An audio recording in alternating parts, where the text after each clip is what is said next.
देदियापाड़ा विधायक चैत्र वसावा थाने में दिखे।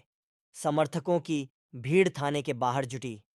देदियापाड़ा से विधायक और अगली लोकसभा के संभावित उम्मीदवार चैत्र वसावा आज देदियापाड़ा पुलिस स्टेशन में पेश होने की जानकारी मिल रही है। प्राप्त विवरण के मुताबिक वनकर्मी पर हमले को लेकर आम आदमी पार्टी के सक्रिय विधायक चैत्र वसावा के खिलाफ देदियापाड़ा थाने में मामला दर्ज कराया गया था। इस मामले में चैत्र वसावा और उनकी धर्मपत्नी पर मामला दर्ज किया गया है। उस समय उनकी धर्मपत्नी को पुलिस ने गिरफ्तार कर लिया था, लेकिन चैत्र वसावा पुलिस स्टेशन में उपस्थित नहीं होने के कारण उन्हें वांछित आरोपी घोषित कर दिया गया। चूंकि इस मामले में लगभग 1 महीना लगने वाला है, इसलिए चैत्र वसावा को आज देदियापाड़ा पुलिस स्टेशन में आत्मसमर्पण की रिपोर्ट मिल रही है।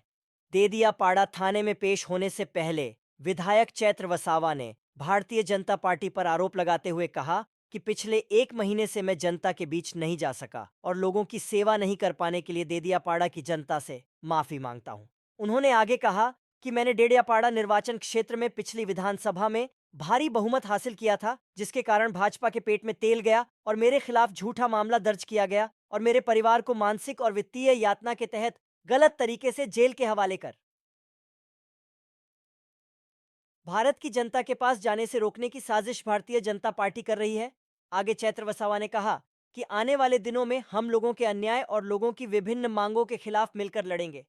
उन्होंने कहा कि येन केन प्रकार से सड़क से लेकर सदन तक लड़ाई लड़ने वाले विधायक को रोकने के लिए झूठा केस कर लोकप्रियता धूमिल करने के उद्देश्य से मुझे परेशान किया जा रहा है। याकूब पटेल, भरूच।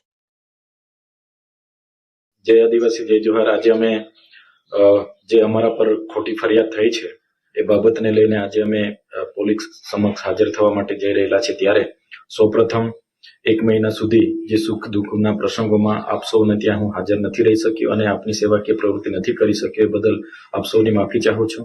2022 ની જે વિધાનસભાની ચૂંટણી હતી એમાં અહીં 4 રાજકીય પક્ષના ઉમેદવારો હતા। તેમ છતાં આટલી નાની વયમાં મધ્યમ પરિવારમાંથી આવનાર યુવાનને જ્યારે 56% જેટલા મત મળ્યા, 1 લાખથી પણ વધારે મત આપીને અહીંની પ્રજાએ મારા પર વિશ્વાસ મૂક્યો, ભરોસો મૂક્યો, ત્યારે ચૂંટાયા પછી જે બીજા ધારાસભ્ય છે જે ઘરે આરામ કરતા હતા એવી રીતે નથી, પણ હું લોકોની વચ્ચે રહ્યો છું। લોકોની જ્યાં પણ તકલીફ હતી ત્યાં ન્યાય આપવાનો મેં પ્રયત્ન કર્યો છે। દવાખાનામાં પૂરતા ડોક્ટરો, સાધનોની બાબત હોય,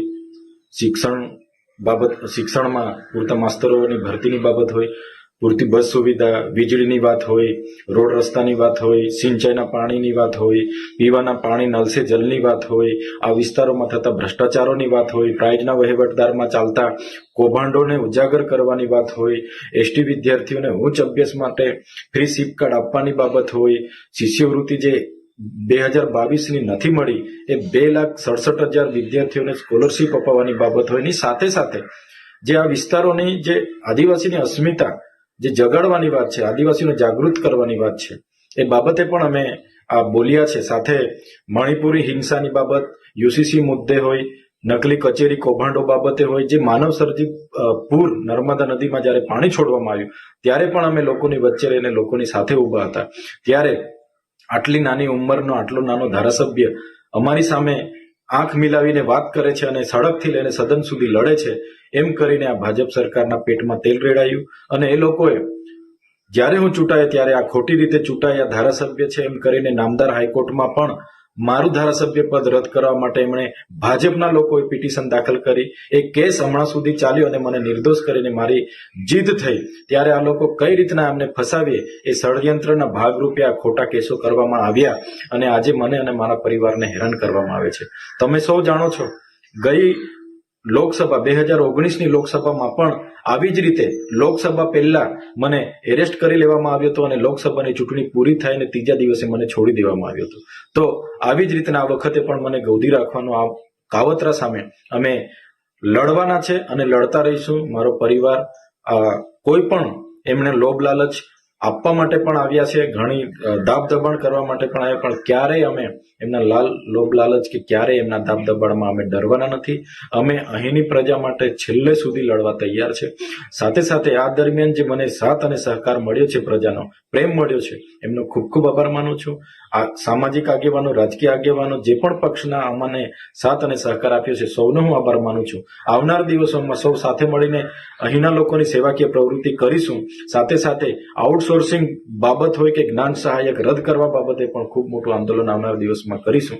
એ અપેક્ષા સાથે લોકોને આવનાર દિવસોમાં પણ સાથ અને સહકાર આપો એવી લાગણી સાથે આજે હું પોલીસ સમક્ષ સરેન્ડર કરવા જઈ રહેલો છું. ધન્યવાદ.